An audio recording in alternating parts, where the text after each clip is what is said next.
9장 나에게 이런 글을 쓸 권한이 없다고 말하지 마십시오. 나에게는 분명 이렇게 할 자유가 있습니다. 그렇지 않습니까? 내가 수행할 직무를 받지 못했다는 말입니까? 내가 우리 주 예수를 대면하여 이 일을 위임받지 않았다는 말입니까? 내가 주님을 위해 행한 선한 일의 증거가 여러분이지 않습니까? 다른 사람은 내가 위임받은 권한을 인정하지 않더라도 여러분은 그럴 수 없습니다. 여러분과 함께한 나의 일이 내 권한의 생생한 증거이기 때문입니다.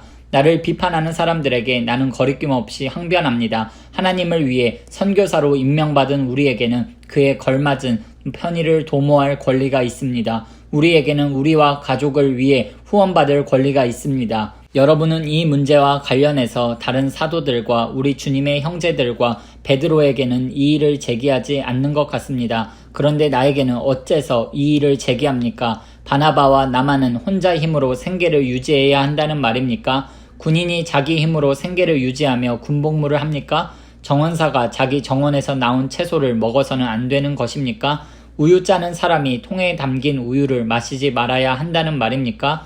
나는 화가 나서 언성을 높이는 것이 아닙니다. 이것은 성경의 율법에도 기록되어 있습니다. 모세는 타작 일을 하는 소의 입에 망을 씌워 나를 먹지 못하게 해서는 안 된다고 했습니다. 농장의 동물들을 돌보는 것이 모세의 1차적인 관심사였다고 생각합니까? 여러분은 그의 관심이 우리에게도 미치고 있다고 생각지 않습니까? 당연히 모세의 관심은 우리에게도 미칩니다. 농부가 밭을 갈고 타작하는 것은 추수할 때에 기대하는 것이 있기 때문입니다. 여러분 가운데 영적인 씨를 뿌린 우리가 여러분에게 한 두 끼 식사를 기대한다고 해서 그것이 지나친 일이겠습니까? 다른 사람들은 여러분에게 그런 식으로 많은 것을 요구하더군요. 그렇다면 이제까지 한 번도 요구한 적 없는 우리는 그럴 권리가 더 있지 않겠습니까? 우리는 정당하게 요구할 권리를 줄곧 가지고 있었지만 그렇다고 그 권리를 행사할 마음은 없습니다. 우리는 그리스도의 메시지에 방해가 되거나 그 가치를 떨어뜨리기보다는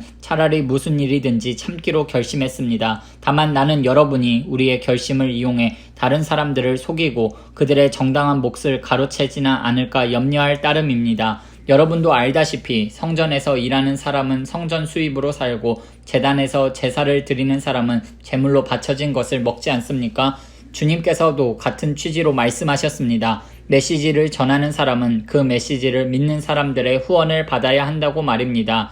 그러나 나는 내 자신을 위해 이 권리를 행사한 적이 없으며 이렇게 편지하는 것도 무엇을 얻으려는 것이 아님을 분명히 하고자 합니다. 나는 누군가에게 나를 불신하거나 나의 동기를 의심할 만한 빌미를 주느니 차라리 죽는 편을 택하겠습니다. 내가 메시지를 선포하는 것은 그것으로 나의 이익을 취하기 위해서가 아닙니다. 나는 메시지를 전하지 않을 수 없습니다. 만일 내가 메시지를 전하지 않으면 나는 파멸하고 말 것입니다. 메시지를 전하여 생계를 꾸리는 것이 내 생각이었다면 나는 약간의 급여라도 기대했을 것입니다. 그러나 메시지를 전하는 것은 내 생각이 아니라 내게 엄숙하게 맡겨진 사명입니다. 그러니 내가 어찌 급여를 기대할 수 있겠습니까? 그렇다면 내가 메시지를 전하여 얻는 것이 있을까요? 사실을 말씀드리면 얻는 것이 있습니다. 여러분에게 값없이 메시지를 전하는 즐거움이 그것입니다.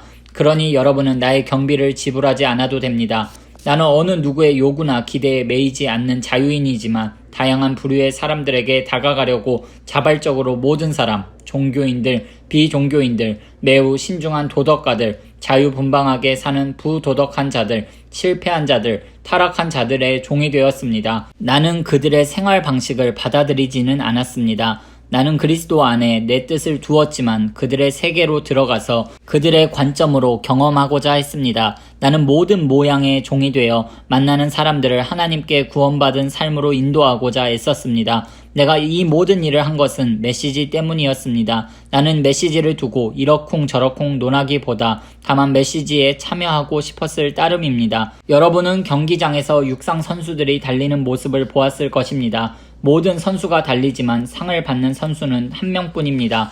여러분도 상을 받을 수 있도록 달려가십시오. 훌륭한 육상 선수는 너나 없이 열심히 훈련합니다. 그들은 녹슬어 없어질 금메달을 따려고 훈련하지만 여러분은 영원한 금메달을 따려고 훈련하는 것입니다. 여러분은 어떤지 모르겠으나 나는 결승선에 닿으려고 열심히 달리고 있습니다. 나는 내가 가진 모든 것을 그 일에 쏟고 있습니다. 되는 대로 사는 것은 나에게 있을 수 없는 일입니다. 나는 정신을 바짝 차리고 최상의 상태를 유지하고 있습니다. 이는 방심하다가 허를 찔리는 일이 없게 하려는 것입니다. 다른 모든 사람에게 메시지를 전하고 나서 정작 나 자신은 버림받는 일이 없게 하려는 것입니다.